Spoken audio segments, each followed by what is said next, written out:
Welcome to TG24 TV. నేను సుమలత. హన్మకొండ జిల్లా ఐనవోలు మండలం వెంకటాపురం గ్రామంలో సర్పంచ్ అభ్యర్థిగా పోటీ చేస్తున్న మారేపల్లి సురేష్ తమను గెలిపిస్తే గ్రామ అభివృద్ధికి పూర్తి బాధ్యతగా పనిచేస్తారని హామీ ఇచ్చారు. గ్రామంలో ఉన్న సమస్యలను ఎమ్మెల్యే కడియం శ్రీహరి, ఎంపీ కడియం కావ్యాల దృష్టికి తీసుకెళ్లి పరిష్కరిస్తామని తెలిపారు. గ్రామంలో సీసీ రోడ్లు, డ్రైనేజీ, అంతర్గత రహదారులు తదితర అనేక మౌలిక సదుపాయాల సమస్యలు ఉన్నాయని, తాను గెలిపిస్తే వాటన్నిటిని పరిష్కరించి అభివృద్ధి చేస్తారని చెప్పారు. గత బీఆర్ఎస్ ప్రభుత్వం హయాంలో గ్రామానికి సరైన అభివృద్ధి జరగలేదని ఆరోపించారు. కాంగ్రెస్ ప్రభుత్వం ఏర్పడిన 2 సంవత్సరాల్లోనే ఎమ్మెల్యే కడియం శ్రీహరి ప్రత్యేక నిధులతో గ్రామ అభివృద్ధి దిశగా ముందుకు సాగుతోందని తెలిపారు. తాను విద్యావంతుడని, గ్రామ సమస్యలపై పూర్తి అవగాహన ఉందని పేర్కొన్నారు. విద్యావంతుడైన నాయకుని సర్పంచ్గా ఎన్నుకుంటే గ్రామం సమగ్రంగా అభివృద్ధి చెందుతుందని అన్నారు. కావున వెంకటాపురం గ్రామ ప్రజలు తనను అధిక మెజారిటీతో గెలిపించాలని మారేపల్లి సురేష్ ప్రజలను విజ్ఞప్తి చేశారు. అందరికీ నమస్కారం. నా పేరు మారేపల్లి సురేష్. మాది వెంకటాపురం విలేజ్, ఐనవోలు మండలం, హన్మకొండ జిల్లా.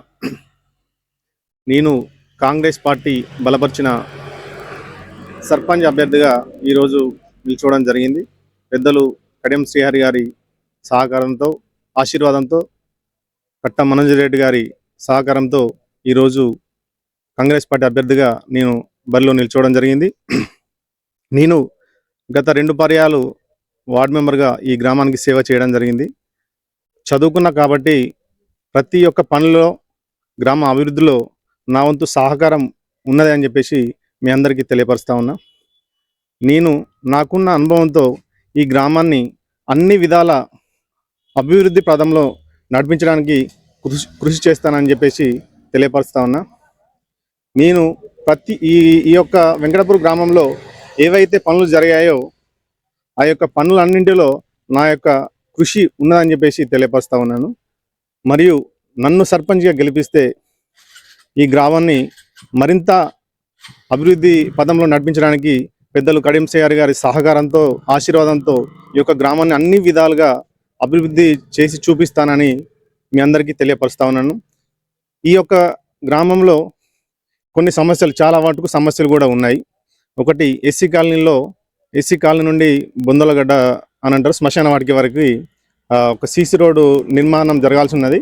దానికి నా వంతు కృషిగా ఈ విషయం అంతకుముందే నేను ఎమ్మెల్యే గారికి తెలియపరచడం జరిగింది. వారు కూడా సానుకూలంగా స్పందించారు.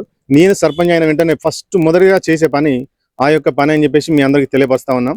రెండవది, బస్టాండ్ దగ్గర నుంచి కొండపర్తి వెళ్ళే రూటు చాలా ఇబ్బందికరంగా ఉన్నది. బండ్లు కూడా నడవలేని పరిస్థితిలో ఉన్నది.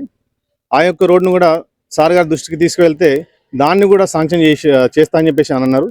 నేను సర్పంచ్ అయిన వెంటనే ఆ యొక్క రోడ్డు పనులు కూడా శరవేగంగా జరుగుతాయని చెప్పేసి మా హామీ ఇస్తా ఉన్నాను.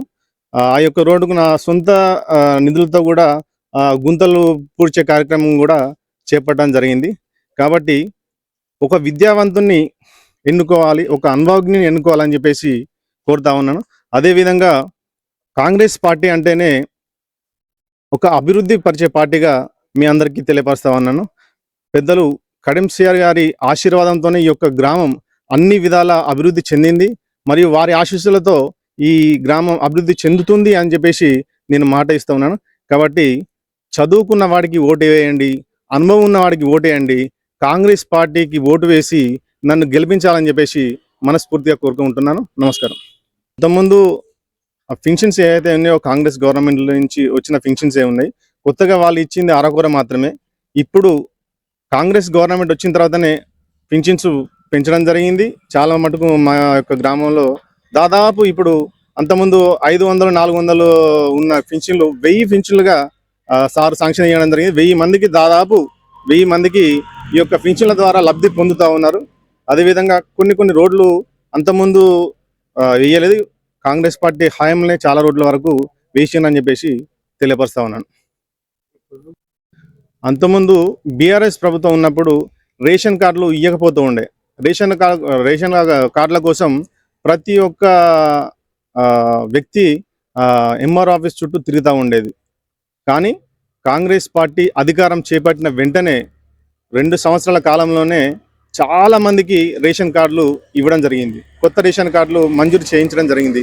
అదేవిధంగా ప్రతి ఒక్క కుటుంబానికి తన మన భేదం లేకుండా ప్రతి ఒక్క కులానికి సన్న బియ్యం ఇచ్చే కార్యక్రమం కూడా జరుగుతూ ఉంది. ఇలాంటి కార్యక్రమాలు బీఆర్ఎస్ పార్టీలో ఎన్నడూ చేయలేదు, అభివృద్ధి కూడా జరగలేదు. ఇందిరమ్మ ఇల్లు మంజూరు చాలా మంది నిర్మించుకోవడం జరిగింది. బీఆర్ఎస్ ప్రభుత్వం వచ్చిన తర్వాత ఎక్కడ మాకు ఏ అభివృద్ధి కనిపించలేదు, మాకు ఏమి ఇల్లు ఇవ్వలేదు.